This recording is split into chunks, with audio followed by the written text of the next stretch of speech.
আগে চেক করো, তারপরে বিশ্বাস করবা, ঠিক কিনা? তাহলে এখন থেকে একটা কিছু শুনলে বিশ্বাস করবেন। একজন এসে বলল, ভাইজান আপনার মেয়েরা দেখলাম আরেক ছেলের সাথে বাজারে ঘোরাফেরা করে, ওই রমনার বটমূলে দেখলাম আপনার মেয়ে আরেক ছেলেরে নিয়ে ফষ্টি নষ্টি করে, লোকের কথা বিশ্বাস করে বাসায় যে মেয়ের চুলের মধ্যে ধরে মাইর, আইজো মায়ের কাইলো মাইর। এরকম হইতে পারে না? হয়তো ওই লোক আপনার মেয়ের মতো দেখতে আরেক মেয়েকে দেখছিল। এরকম হয় কিনা সমাজে?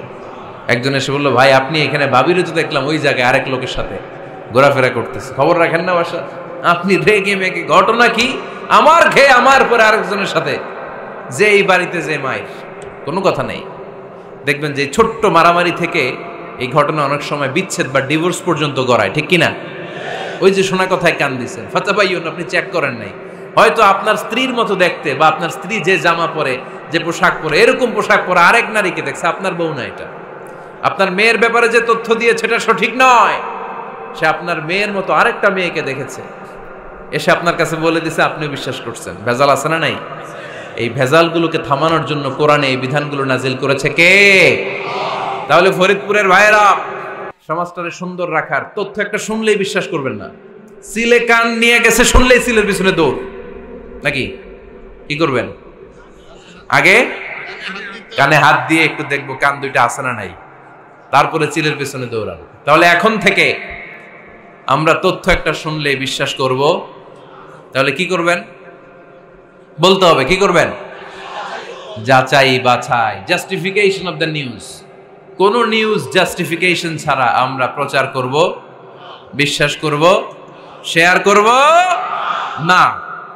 আল্লাহ বললেন, ইয়া আইয়ুহাল্লাযীনা আমানু লা ইয়াসখার কওমুম মিন কওম। ওহে আমার ঈমানদার বান্দারা, শোনো শোনো, খবরদার কখনো কোনো মুমিন বান্দারে ঠাট্টা করো না, অবজ্ঞা করো না, ঠাট্টা করো না। তার মনে কষ্ট হয় এমন কোনো কথা তারে বলো না।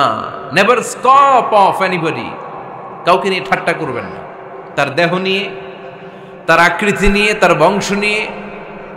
এক লোকের বাবা ছিল চোর, কিন্তু তার ছেলে অনেক ভালো। আপনি কি তারা বলতে পারবেন তুই চোরের ঘরের চোর? বলতে পারবেন? চুরি করছে বাবা, ওর কি দোষ? কথা বলেন। এগুলো কবিরা গুনাহ। আওয়াজ করে বলেন তো, কি গুনাহ?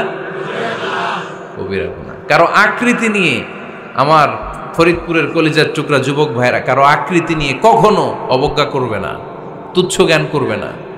এটা কবিরা গুনাহ, এটা আল্লাহ খুব অপছন্দ করেন। এর কারণ আকৃতিটা আমাদের হাতে নাই। আমাদের কারো নাক লম্বা, কারো খাটো, আমরা কেউ কালো, কেউ সাদা, আমরা কেউ স্মার্ট, কেউ অন্যরকম। তো এই যে আমাদের এক এক ধরনের আকৃতি, এটা কি আমি বানাইছি? আপনি বানাইছেন? দিছে কে? এই জন্য কারো দেহের গঠন নিয়ে যদি আপনি অবজ্ঞা করেন, এটা প্রক্ষান্তরে আপনি স্রষ্টাকে নিয়ে অবজ্ঞা করলেন। কারো দেহের আকৃতি নিয়ে যদি আপনি তুচ্ছ করেন, তাকে তুচ্ছ করেননি, আমার রবকে আপনি তুচ্ছ করেছেন। চিল্লায় বলেন ঠিক কিনা?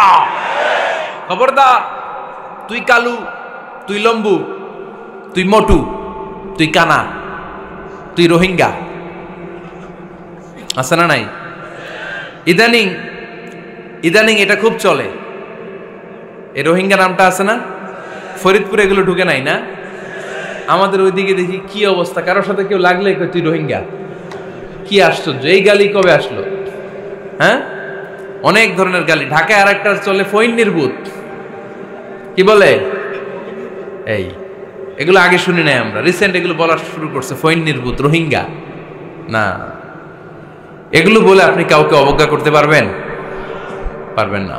খবরদার, এটা কবিরা গুনাহ, এটা ছোট গুনাহ মনে করবেন না। কারণ আকৃতি নিয়ে তুচ্ছ করা যায় না, কারণ আকৃতি দান করেছে কে? হুয়াল্লাযী ইউসাউইরুকুম ফিল আরহামি কাইফা ইয়াশা লা ইলাহা ইল্লা হুয়াল আজিজুল হাকীম। তিনি এমন সত্তা যিনি তোমাদের চেহারার অবয়ব দিয়েছেন, তোমাদের আকৃতি দান করেছেন তখন যখন তোমরা মায়ের পেটের ভেতরে ছোট্ট জোকের মতো ছিলা। মায়ের পেটের ভেতরে আমরা যখন সবাই এত ছোট্ট, তখনই আমাদের চেহারার আকৃতি দিয়েছে কে? কে সুন্দর হব, কে ছেলে হব, কে মেয়ে হব, কে মোটা হব, কে চিকন হব, আমার ইচ্ছা হয়েছি? আওয়াজ করে বলতে হবে, কার ইচ্ছায়?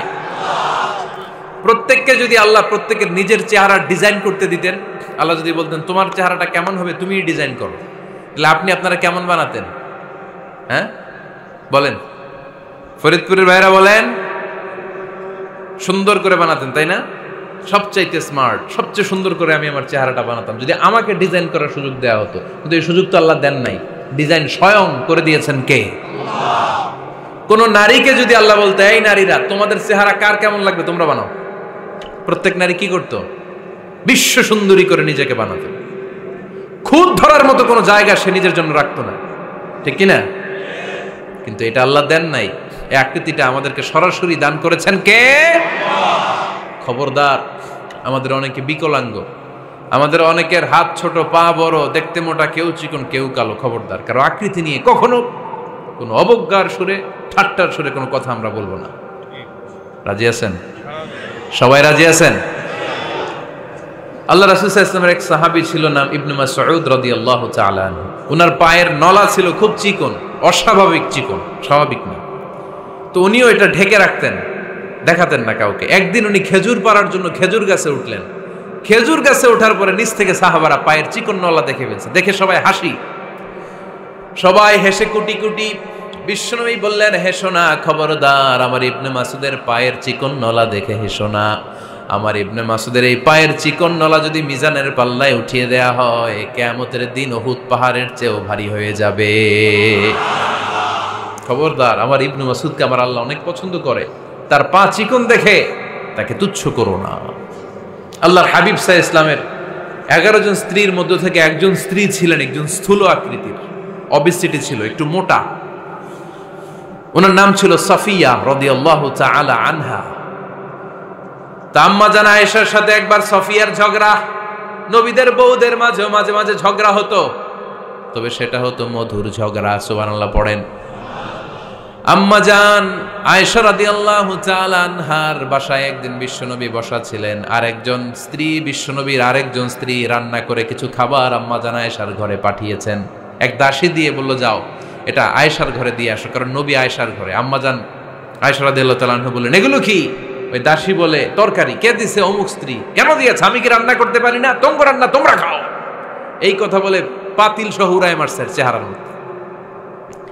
এর কারণ ওনারা মানুষ ছিলেন, মানবীয় ব্যাপারগুলো ওনাদের মধ্যেও কাজ করত। আবার এক স্ত্রী ঝোল দিয়ে রান্না করে কিছু খাবার নিয়ে এসেছে। আম্মা জান আয়েশা রেগে মেগে ওই ঝোল নিয়ে ওই স্ত্রীর গালের মধ্যে মেখে দিয়েছেন। বিশ্বনবীর আরেক বউয়ের গালের মধ্যে ওই ঝোল লাগাই দিচ্ছে। এবার ওই স্ত্রী বিশ্বনবীর কাছে যেয়ে বলে, ইয়া রাসূলুল্লাহ, দেখেন আয়েশারে আপনি বেশি আদর করেন তো, দেখেন কি করে আমাদের সাথে। এই যে আমাদের গালের মধ্যে ঝোল মাখাই একেবারে মেকআপ বানাই দিচ্ছে। বিষ্ণু ইসা ইসলাম বললেন, তাই আয়েশাকে ডাকো। আম্মা জান আয়েশা রাদিয়াল্লাহু তাআলা আনহা আসলেন। আল্লাহ রাসূল সাল্লাল্লাহু আলাইহি ওয়াসাল্লাম বললেন, তুমি কি আমার এই স্ত্রীর সাথে এমন আচরণ করেছো? আম্মা জান আয়েশা বললেন, করেছি। কেন? আম্মা জান আয়েশা বললেন, তখন মেজাজটা গরম ছিল, এখন বুঝতে পারতেছে আসলে এই কাজটা করা ঠিক হয় নাই। এবার বিশ্বনবী বিচার করবেন। বিশ্বনবী বললেন, আল কিসাস, যেমন করা হয়েছে বিচার হবে তেমন। তোমার গালে যেমনি ঝোল লাগাই দিছে, তুমি একটু ঝোল নিয়ে আয়েশার গালে লাগাই দাও। সুবহানাল্লাহ পড়বেন না? ওই স্ত্রীও কিছু ঝোল নিয়ে আম্মা জান আয়েশার গালে লাগাই দিল। এখন দুইজনে হাসতেছে, বিশ্বনবীও হাসলেন, আরশের উপর থেকে খুশি হয়ে গেলেন। কে? তো স্ত্রীদের মধ্যে মাঝে মাঝে এটা ঘটতো। সাফিয়া রাদিয়াল্লাহু তাআলা আনহা ছিলেন একটু মোটা। আম্মা জান আয়েশা বললেন, ইয়া রাসূলুল্লাহ, দেখেন আপনার মুটি বউ, আপনার মুটকি বউ, এই মুটি বউ বলে একদিন একটা গালির মতো দিয়ে ফেলছে। আল্লাহ রাসূল সাল্লাল্লাহু আলাইহি ওয়াসাল্লাম রেগে গেলেন, বললেন, আয়েশা এটা কেমন কথা তুমি বললা মুটি? আমার সাফিয়ারে তুমি মুটি বলে গালে দিলা রে আয়েশা।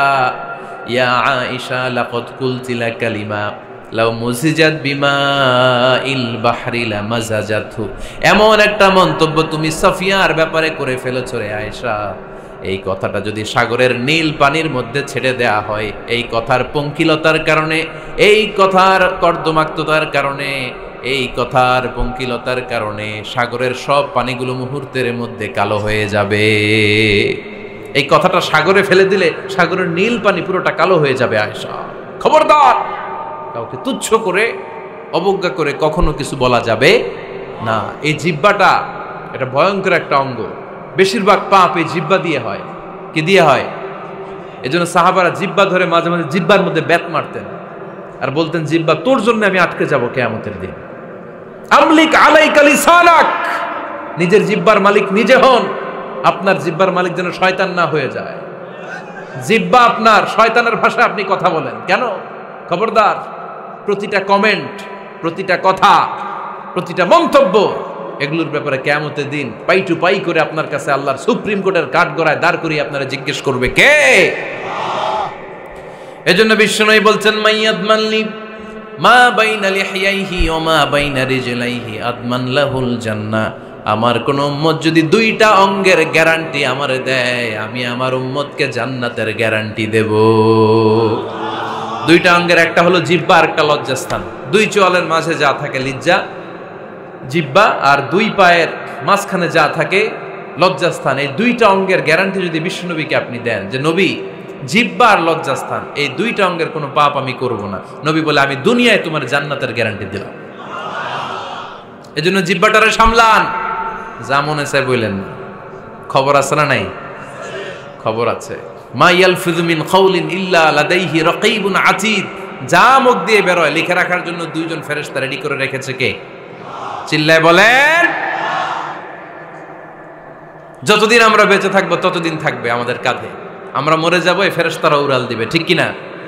দুই কান্দে জি ছিল যে তোমার দুইজনা পাহারা, তোমারে একলা থইয়া পালাইছে তাহারা। তোমার আটকুঠুরি নয় দরজা বন্ধ এবার হলো রে হলো, মুখে আল্লাহ রসুল সবে বলো, ও মুখে আল্লাহ রসুল সবে বলো। দুয়ারে আইসাছে পালকি নাই হরি গাও তোলো রে তোলো, মুখে আল্লাহ রসুল সবে বলো, ঠিক না? এজন্য সাবধান। আমলিক আলাইকা লিসানাক, নিজের জিহ্বার মালিক নিজে হন। মন যা চায় মুমিন তখন ইচ্ছা মতো মন মতো কোনো মন্তব্য ছুটতে পারে না।